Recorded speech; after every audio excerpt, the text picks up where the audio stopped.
Hello everyone, কেমন আছেন সবাই? আমি দীপ। অনেক দিন ধরে ভাবতেছিলাম যে একটা ট্যুর দিব। বসে গেলাম পিসিতে।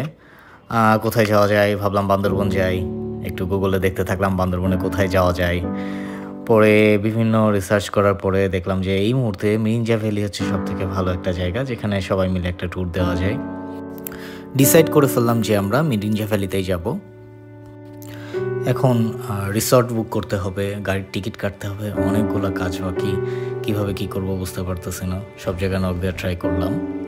ট্যুর প্ল্যান করতে করতে কখন যে চোখটা লেগে আসলো বুঝতেও পারলাম না।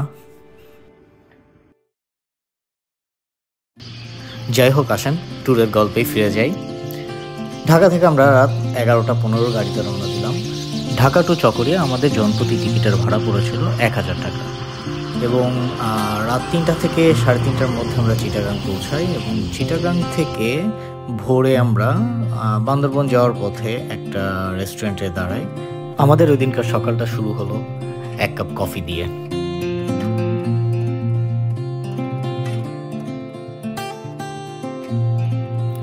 আমাদের গ্রুপে আমরা মাত্র 4 জন মেম্বার। তার মধ্যে ফাহাদ ভাই, একজন ছিল দিবা ভাই, আর একজন হচ্ছে আমাদের বিশিষ্ট লিজেন্ড দুর্জয় ওরফে রাজু ভাই, আর আমি Deep. This is our tour group.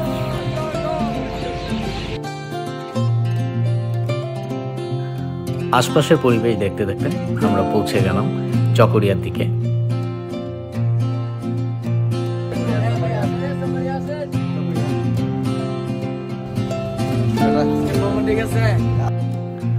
ঠিক সকাল 7:10 আমরা চকরিয়া গিয়ে নামলাম। এই চকরিয়াতেই মিরিঞ্জা যাওয়ার বিভিন্ন রকম গাড়ি পাওয়া যায়। তার মধ্যে সব থেকে আমার যেটা পছন্দ সেটা হচ্ছে ছাদখোলা জিপ। আমাদের মতো এখানে দেখলাম আরও অনেকেই ট্যুর দিতে এসেছে এই উইন্টারে। এই মিরিঞ্জা যেতে গেলে একটা চেকপোস্ট পড়ে, যেখানে প্রত্যেকেরই এনআইডির একটা করে ফটোকপি দিতে হয়। আমরা একটা দোকানে দাঁড়িয়ে গেলাম ফটোকপি করার জন্য।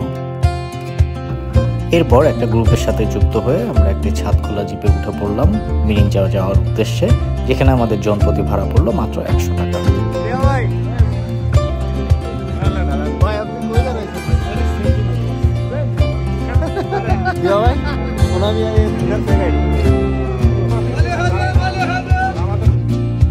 আমি জিপের সামনে দাঁড়িয়ে পড়লাম ভিডিও করার উদ্দেশ্যে। পাহাড়ি রাস্তা এবং কুয়াশার মধ্য দিয়ে আমরা চলতে থাকলাম।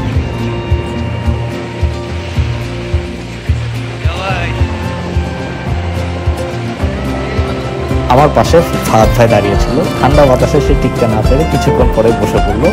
দেখুন তার অবস্থা।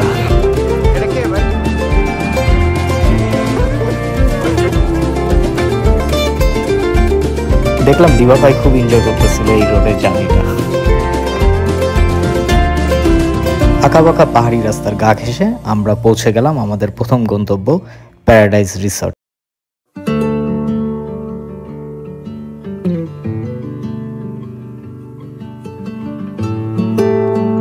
ছিমছাম পাহাড়ি পরিবেশ, সাথেই হিমশীতল হাওয়া। রাস্তার পাশে পেয়ে গেলাম একটি চায়ের দোকান। হালকা পাতলা কিছু নাস্তা করে নিলাম চায়ের দোকান থেকেই।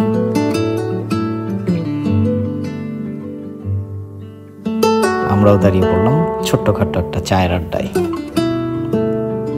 শীতের সকালে গরম চায় একটা চুমুক, তাও আবার কোনো এক পাহাড়ের ঢালে। এটা অন্যরকম একটা এক্সপিরিয়েন্স।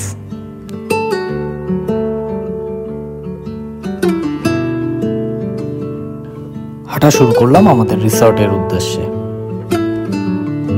রিসর্টটি মেইন রোড থেকে প্রায় 20 মিনিটের রাস্তা।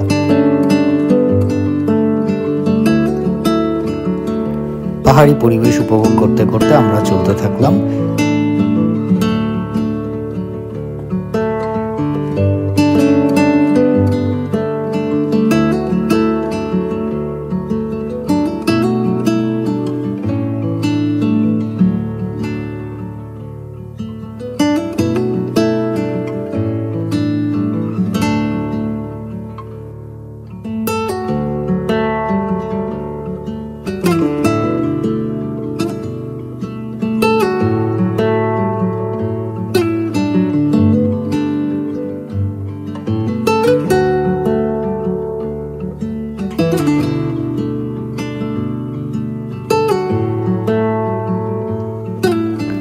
টানা 20 থেকে 25 মিনিট হাঁটার পর আমরা দেখা পেলাম আমাদের সেই প্যারাডাইস রিসর্টের।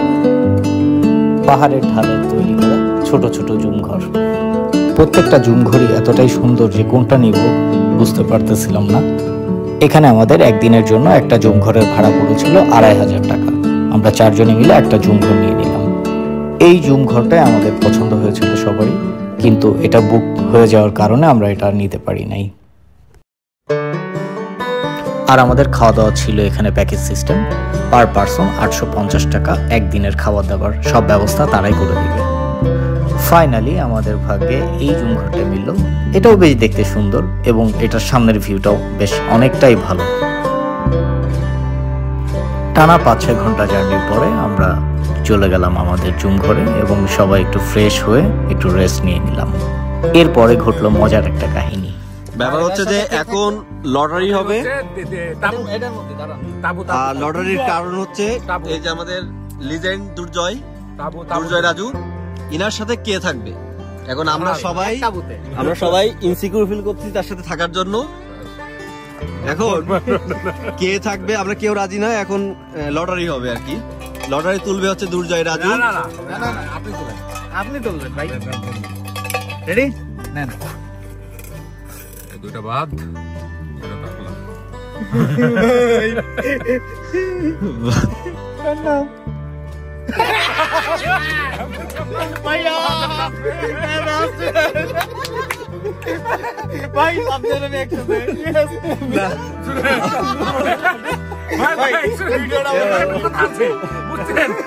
সকালবেলা কনফার্ম আমাদের হসপিটালে যাওয়া লাগবে।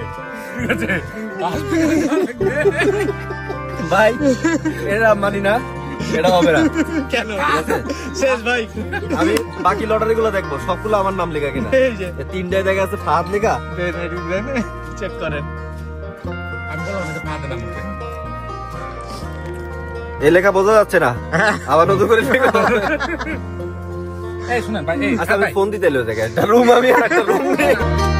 আমাদের রুম থেকে কিছুটা নিচে একটা ওয়াশরুমের ব্যবস্থা ছিল। যেহেতু আমরা পাহাড়ে ঘুরতে এসেছি, আমরা চিন্তা করলাম আমরা পাহাড়ি ঝর্ণায় স্নানটা সেরে নেব। কিন্তু এই উইন্টারের সময় ঝর্ণাতে নর্মালি এখন পানি থাকে না, তাই এখানকার লোকাল একটা ছেলে সে বলল যে ভাই আশপাশে একটা পাহাড়ি লেক মতো আছে, আপনারা সেখানে যেতে পারেন। পরে আমরা সবাই ডিসাইড করলাম যে ওকে ঠিক আছে, আমরা তাহলে পাহাড়ি একটা ছোটখাটো লেকেই আমরা স্নানটা সেরে নিব।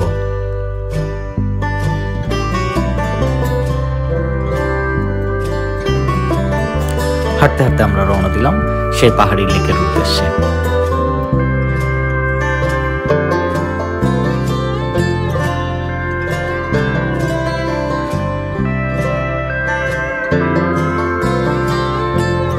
চারপাশে কত উঁচু নিচু পাহাড়, দূর থেকে পাহাড়ি জুমঘরগুলো কি অদ্ভুতই না লাগে দেখতে। হাঁটতে হাঁটতে আমাদেরকে দেখালো যে আমরা ওই লেকটাতেই যাচ্ছি স্নানের জন্য।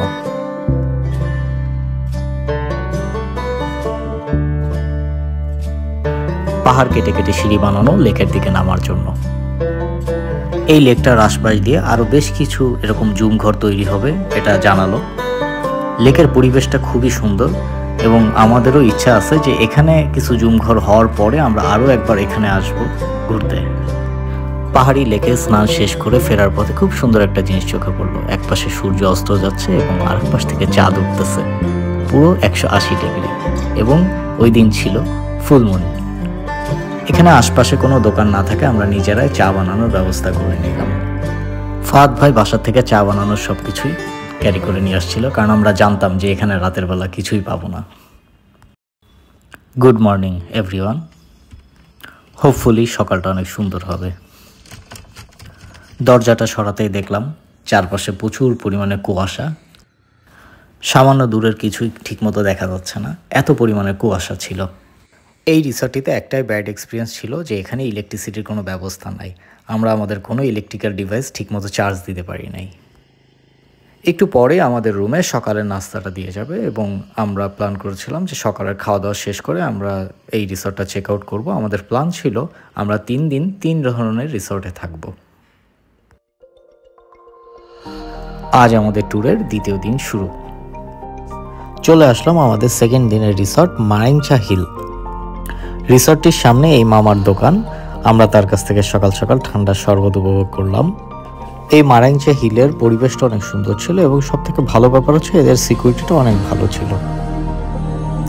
এবং এই মারাংচা হিলের পাহাড়টা অনেক উঁচাতে, যার কারণে আশপাশের ভিউটা দেখতে অনেক সুন্দর লাগে।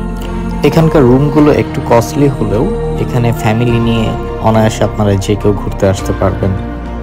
আমাদের এই রুমের ভাড়া পড়েছিল পার ডে ৬,০০০ টাকা এবং খাওয়া দাওয়া পার পারসন ৮০০ টাকা করে। চলুন আপনাদেরকে আমাদের রুমটা দেখাই। এটা ছিল আমাদের রুমটা বেশ ভিআইপি বলা যায়। এটাতে 2টা বেড ছিল এবং রুমের পরিবেশটা অনেক ভালো। মজার ব্যাপার হচ্ছে এটাতে ইলেকট্রিসিটির ব্যবস্থা ছিল। আমরা এসেই এখানে আমাদের সব ইলেকট্রিক্যাল ডিভাইসগুলো চার্জ দেওয়া শুরু করে দিলাম এবং এটার সাথে অ্যাটাচ ওয়াশরুম আছে এবং সাথে একটা বেলকনি। ওয়াশরুমটা দেখুন, ওয়াশরুমটা বেশ সুন্দর, টাইলস করা, হাই কমোড, খুব পরিষ্কার। আর বেলকনিটা হচ্ছে সব থেকে সুন্দর। বেলকনি থেকে ভিউটা অনেক সুন্দর দেখা যায়। এদিকে দেখলাম যে এখানে দুপুরের খাবার দিয়ে গেছে এবং ফাহাদ ভাই খাবারগুলো বের করতেছে। আমরা এখন সবাই খাওয়া দাওয়া করতে বসবো এবং এদের খাবারগুলো এত সুন্দরভাবে এরা পরিবেশন করছে এবং খাবারের টেস্টটাও খুবই ভালো ছিল। মজার একটা জিনিস দেখেন, ওয়াশরুম থেকে একটা উইন্ডো, যেখানে আপনি ওয়াশরুমে বসে আপনি বাইরের পাহাড়ের ভিউটা দেখতে পারবেন। ব্যাপারটা খুব মজার। দুপুরের খাওয়াটা আমরা শেষ করে নিলাম তাড়াতাড়ি। এরপর আমাদের প্ল্যান ছিল আমরা কিছু ফটোশ্যুট করব এই বেলকনিতে, কারণ আশপাশের ভিউটা অনেক সুন্দর। এই বেলকনিটা ছবি তোলার জন্য একদম পারফেক্ট একটা জায়গা।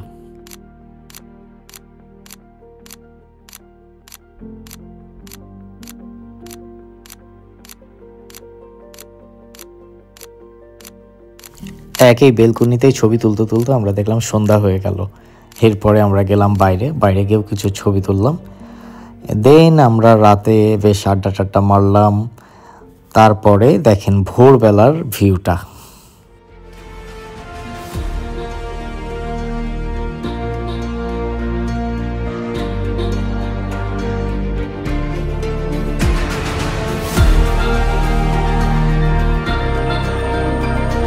আমার প্ল্যান ছিল যে সারা রাত জেগে থাকবো এবং একবারে ভোরবেলার মেঘ দেখে তারপরে ঘুমাবো। তো আমি ঘুমিয়ে পড়েছিলাম, ফাহাদ ভাই আমাকে ডেকে তুললো এই মেঘটা দেখানোর জন্য। এত সুন্দরভাবে মেঘগুলো ভেসে আছে এবং আমরা মেঘের উপরে, তার মানে পাহাড়টা কতটা উঁচাতে যে আমরা মেঘের নিচে কোনো কিছুই ঠিক মতো দেখতেই পাচ্ছি না, এত পরিমাণের এখানে মেঘ। সকাল সকাল রিসর্ট থেকে আমাদের নাস্তা পাঠিয়ে দিল রুমে এবং আমরা নাস্তা শেষ করে চেক আউট করে ফেললাম এই রিসর্টটা। চেক আউটের পরে আমাদের দ্বিতীয় দিনের যাত্রা শুরু। আমাদের এই ট্যুরে আমাদের দুর্জয় ভাই আমাদের এতভাবে এন্টারটেনমেন্ট করছে যেটা বলার মতন না। আমরা পুরো 3টা দিন অনেক হাসাহাসি করছি। তার ছোট্ট একটা নমুনা দেখেন। তারপরে কিন্তু মাই নেম ইজ খানের মতো শাহরুখ খানের মতো তোর লাগছে কেন? না আসলাম বান্দরবন দেখতে, কিন্তু বান্দর পেলাম না, সব ছাগল, সব ছাগল। ছানা ছাগল নাকি ধাড়ি ছাগল? আর শুধু ধুলা, ডুবলির খাবার, ও ওয়াশরুম নাই, না না ইনি যখন বলছে ধু ধু কি হবে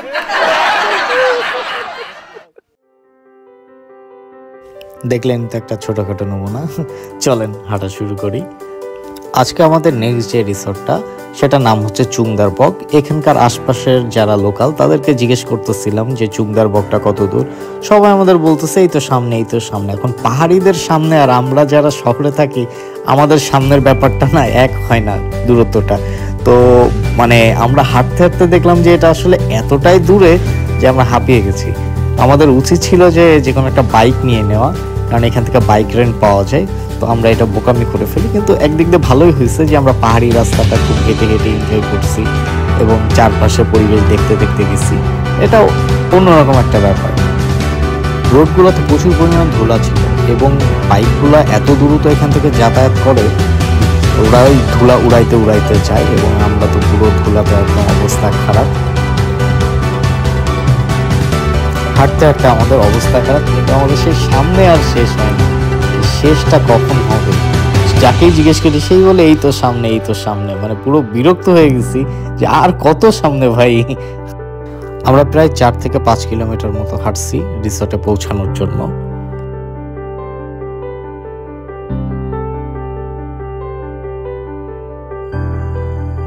অবশেষে একটা 3 রাস্তার মোড় পেলাম এবং হাতের বাঁ দিকেই আমাদের রিসোর্টটা, চুংদারবক। আমি ভাবছিলাম রিসোর্টে গিয়ে স্নানটা সেরে নিব, কারণ রাস্তার এত ধুলাবালিতে শরীরটা খুব অসহ্য লাগতেছিল। কিন্তু দুঃখের বিষয় হচ্ছে এইটাই, এই রিসোর্টে স্নান করার মতো কোনো ব্যবস্থা ছিল না। অ্যাকচুয়ালি পানির ব্যবস্থা ছিল, কিন্তু সেটা মাত্র ওয়াশরুম এবং হচ্ছে হাত মুখ ধোয়ার জন্য, স্নানের জন্য কোনো ব্যবস্থা নাই। সাদা যে তাঁবুর মতো যে রুমটা দেখতে পাচ্ছেন, আমাদের ইচ্ছা ছিল এটা নেওয়ার, কিন্তু ওই রুমটা আসলে সহজে ফাঁকা পাওয়া যায় না, কারণ এটা অলওয়েজ বুকই থাকে। এখানেও আমরা একটা জুম ঘর নিয়ে নিলাম, যেটার ভাড়া ছিল পার ডে 2000 টাকা।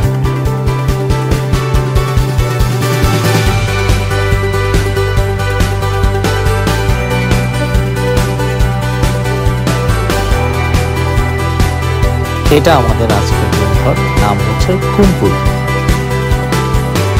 অবশেষে পৌঁছে গেলাম আমাদের রুমে। কার থেকে ব্যাগটা নামাতে মনে হলো কত কটা বোঝা নামিয়ে ফেললাম, কারণ শীতের অনেক পোশাক নিয়ে আসছিলাম যেগুলো কোনো কাজেই লাগে না। রুমের পরিবেশটা অতটা ভালো না হলেও আশপাশের পরিবেশটা খুবই সুন্দর ছিল।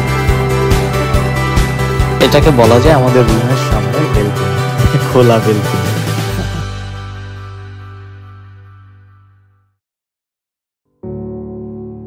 খুব শান্তশিষ্ট নিরিবিলি একটা পরিবেশ, সুন্দর বাতাস, হালকা রোদ এবং পাতার ফাঁকা দিয়ে কি সুন্দর রোদের আলো এসে পড়তেছে, আর সাথে আমাদের জুমঘরটা দেখতেই ভালো লাগতেছে। আমি অনেকক্ষণ হ্যামকে শুয়েছিলাম এবং আশপাশের পরিবেশটা উপভোগ করছিলাম।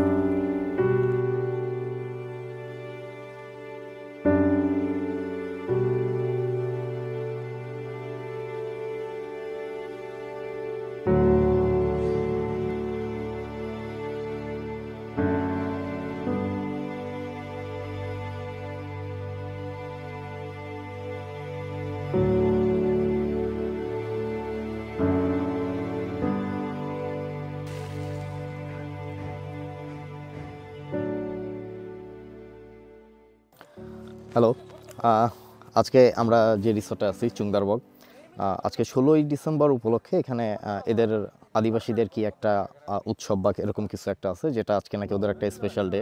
তো সেক্ষেত্রে এখান থেকে রাতের বেলা এরা আমাদের ফানুস প্রোভাইড করবে এবং এখানে কিছু কিছু তাদের কিছু অ্যারেঞ্জমেন্ট থাকবে, কিছু পাহাড়ি খাবার থাকবে। তো এগুলা আজকে আমরা এনজয় করব, এই আর কি। প্রচুর প্রচুর মানুষজন আসতেছে, সব ইয়াং জেনারেশন, সব পাহাড় লাভার, এরা সবাই আসতেছে। এসে সবাই যে যার মতো, কেউ কেউ তাঁবু নিচ্ছে, কেউ কেউ হচ্ছে জুমঘর নিচ্ছে। যেমন আমরা নিয়েছি হচ্ছে একটা জুমঘর। আমরা প্রথম দিনও জুমঘরে ছিলাম, সেকেন্ড দিনও জুমঘর না, ওটা অনেকটা বেশটা ভালো একটা রুম ছিল, অ্যাটাচ বাথরুম সহ, এটা জুমঘর বলা যায় না, বাট পাহাড়ি ঘর। বাট থার্ড দিন আমরা আবার সেম জুমঘরে, যেটা একদম মাচার উপরে, খুব রিস্কি লাগে কিন্তু মজা, এনভায়রনমেন্টটা একদম একটা ব্যাপার থাকে।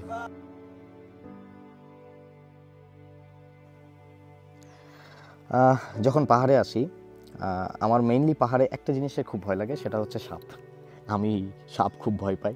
তো পাহাড়ে আসলে আমার কাছে এই জিনিসটাই খুব আতঙ্কের একটা কাজ করে, যে জঙ্গল টঙ্গল দেখলে আমি খুব সেফলি যাতায়াতে ট্রাই করি। যেমন এখানে আমি যেখানে আছি ঠিক পিছনটায় একটা হাত জঙ্গল মতো। তো এইখানে কি অবস্থা, একটু আগে কিছু বুনো শুয়োর দেখলাম, যেগুলো এসে ফেলানো যত ময়লাপাতি এগুলো খেয়ে খেয়ে যাচ্ছে। তাদের কিছু ভিডিও করছি, ছবি তুলছি। তো আর এ বাদে বান্দরবন এসে বান্দর দেখতে পারি নাই, জানি না আছে কিনা, আর দেখতে গেলে কত দূর যাইতে হবে সেটাও জানি না, এই আর কি। প্রথম কথা, আমরা যারা শহরে থাকি প্রচণ্ড ব্যস্ততার মধ্যে মাঝে মধ্যে মনে হয় যে একটু ছুটি দরকার, আর ছুটি কাটানোর জন্য আমার কাছে বেস্ট জায়গা হচ্ছে পাহাড়।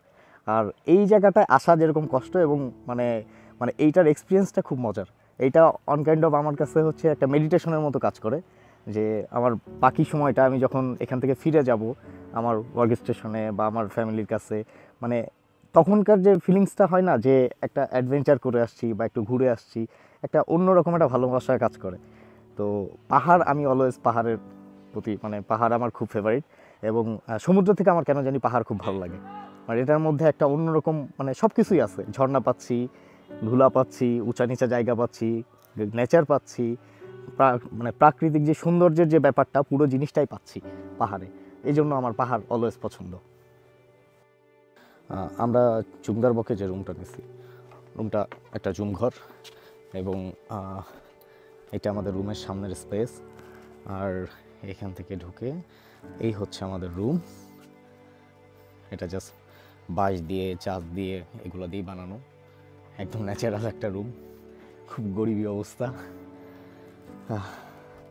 কিন্তু এখানকার এনভায়রনমেন্ট, এখানকার ভিউ, রুম থেকে বের হওয়ার পরে এই পাহাড়টা যখন চোখে পড়বে বা সকালবেলা ঘুম থেকে উঠে যখন দেখবো যে এই জায়গাটায় পুরো মেঘ দেখা যাচ্ছে এবং মেঘের উপরে আমরা, এইটার মজাটা অন্যরকম। এটা আসলে যারা যারা পাহাড়ে আসছে তারাই জানে। ও মাংস ভর্তা, মুরগির মাংস ভর্তা এটা। মাংস ভাই, chicken chicken chicken chicken, chicken chicken. বাহ। খাওয়া দাওয়া শেষ করে আমরা একটু রেস্ট নিলাম এবং ঠিক সন্ধ্যা হওয়ার আগেই আমরা বের হলাম, সূর্য অস্ত যাওয়া দেখলাম এবং ভাবলাম যে আশপাশের পরিবেশটা একটু হাঁটাচলা করে দেখি পরিবেশটা কেমন। আমরা যেদিকে যাচ্ছি এই দিকটায় নাকি উত্তরপাড়া, তো আমরা ভাবলাম যে হাঁটতে হাঁটতে এদিকে যাই, কারণ অনেককেই দেখতেছিলাম যে এই দিক থেকে সবাই ফিরে আসতেছে, তারা সূর্যাস্ত দেখার জন্য এই দিকটায় গিয়েছিল। আমরা একটু লেট করে ফেলছি, তো ভাবলাম যে আচ্ছা লেট হোক আর যাই হোক আমরা যাই, হাঁটতে থাকি। তো এইদিকে গেলাম, গিয়ে দেখলাম যে এই দিককার পরিবেশ অন্যরকম, কিন্তু খুব কাছাকাছি কোনো ঘরবাড়ি পেলাম না, কিন্তু রাস্তার দুই পাশে বেশ কিছু আবাদি জমি ছিল যেখানে সবজি বা বিভিন্ন চাষবাস করা হয়। রাতে এই রিসোর্ট থেকে আমাদের ফানুস প্রোভাইড করলো এবং আমরা ফানুস উড়ালাম এবং খোলা আকাশে ফানুসগুলো দেখতে এত সুন্দর লাগছিল বলার মতো না। সাথে ছিল ওই দিনও ফুলমুন। রাতে আমরা বেশ হাসি আড্ডা করে ঘুমিয়ে পড়লাম। পরদিন আমাদের ফিরতে হবে আবার শহরে, আবার সেই ব্যস্ত জীবন, যানজটের শহর। এই ছোট ছেলেটা আমাদের বাইকের ব্যবস্থা করে দিল এবং পার বাইকের থেকে ওর কমিশন থাকে মাত্র 20 টাকা এবং যত ট্যুরিস্ট এখানে আসে সবাইকে ও বাইকওয়ালাদের নাম্বার প্রোভাইড করে। বেশ ভালো একটা বিজনেস। ফেরার সময় আমরা 4 জনের 4টা বাইক নিয়ে নিলাম এবং আমাদের পার পারসন বাইকের ভাড়া পড়লো 150 টাকা করে এক একটা বাইক। এখানকার রাস্তাগুলোতে এরা এত রাফলি বাইক চালায়, কিন্তু এরা অভ্যস্ত। আমি বেশ ভয়তেই ছিলাম যে এরা যেভাবে চালাচ্ছে কি দেয় কি হয়, তার উপর ধুলোমাখা রাস্তা। যাইতে যাইতে আমাদের আবার অবস্থা খারাপ হয়ে গেল। আমরা পৌঁছে গেলাম মিরিঞ্জা বাজারে। এই বাজার থেকে আমরা একটা সিএনজি নিয়ে নিলাম চকরিয়া ফেরার উদ্দেশ্যে। 3টা দিন বেশ মজায় কাটলো এবং খুব রিফ্রেশ লাগতেছিল। আশপাশের পরিবেশ দেখতে দেখতে আবার ফিরতেছি নিজের শহর, নিজের বাসায়, সেই যান্ত্রিক জীবনের উদ্দেশ্যে। শেট, এটা স্বপ্ন ছিল। ওফ,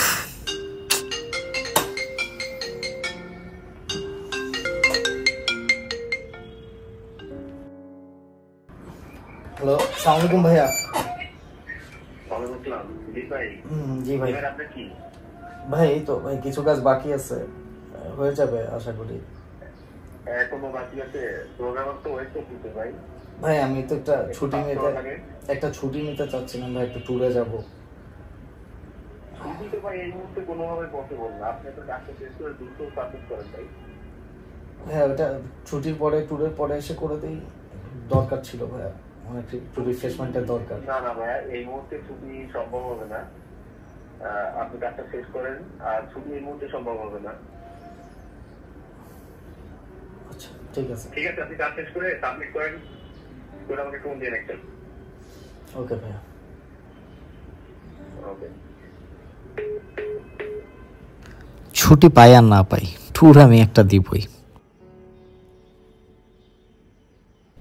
লেটস গো।